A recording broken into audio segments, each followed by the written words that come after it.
Righto, g'day! Apex Predators is now live and there are plenty of new vehicles. There's also some quite fancy new additions since the dev server, and some existing vehicles have also received some pretty extensive changes. So today, let's go through some of the biggest and most interesting changes. Starting with Rank 8 jets, the US tech tree is getting two F-16 variants. The first is the F-16A ADF. This version lacks access to air-to-ground ordnance, but instead it gets access to the new AIM-7M BVR missile. The second variant is the standard F-16A, and we have already talked about this jet extensively on dev server, so I'll just quickly show its loadouts on screen. Moving on, the Israeli F-16A Nets is also extremely similar, so I'll show its loading on screen now as well. Both the German and British tech tree receiving the Tornado IDS. There are minor performance and loadout differences between the two versions, but these will be shown on screen now. The Soviets will be getting competitor to the F-16 in the form of the MiG-29. Loadout wise, it receives R-60Ms and two variants of the R-27. It also has the option to mount a new 1500 litre drop tank. The AIM-7 Sparrow equipped F-16A MLU will be joining the Chinese tech tree. Italy will be getting both the F-16A ADF and 1995 variant of the Tornado IDS. It's worth noting that the former has a slightly different missile loadout. France will be getting the Mirage 2000D R1. This is an attacker variant of the Mirage, and it can be found after the Mirage F1 CT. Sweden also gets a JA37D Viggen. When compared to its predecessor, this version comes equipped with all aspect AIM-9Ls, 368 countermeasures, and a provision to carry a centerline mounted drop tank.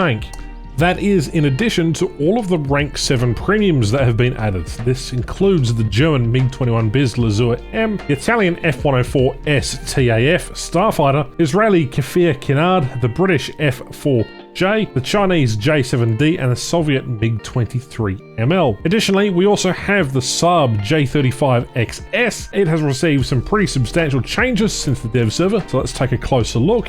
This particular version of the Draken comes with 12 countermeasures and an additional hard points for missiles and rockets. What we also have new is two brand new maps, including, pretty interestingly, one named Gold Quarry map. Pretty apt considering all the new premiums. Speaking of which, if you do pick up any of the premiums, make sure to use a link in the description to save 3% and get Ash's decal. Now, the rest of the vehicles are on screen right now. Highlights include the Squadron Sea Harrier FRS-1, the Italian CM52, and I guess this technically means that Italy received a truckload of new content, at least literally, and I guess metaphorically as well, since they did both receive the F-16 and the Tornado. Gagarin has also filled some gaps in the German and Soviet AA trees with the introduction of the Gepard 1A2 and the 9M35 Strela. But that's not all. We also have the Tornado IDS Marineflieger, the late 289D, the T-80 UM2, and the USS Newport News. The four aforementioned vehicles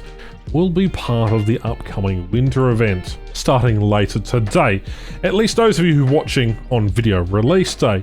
And in case you haven't noticed, we also have a fantastic brand new winter themed hangar. There is also a plethora of minor changes, including expansion of the custom loadout system, adjustment to existing vehicles, various graphical and audio improvements, and UI changes, but I'll try to cover those in a future video. But before we go, I just want to specifically mention that Gagarin has made some pretty substantial radar changes, but a bit too far complicated to explain everything in a patch day video. Alright, you've been updated. See you later.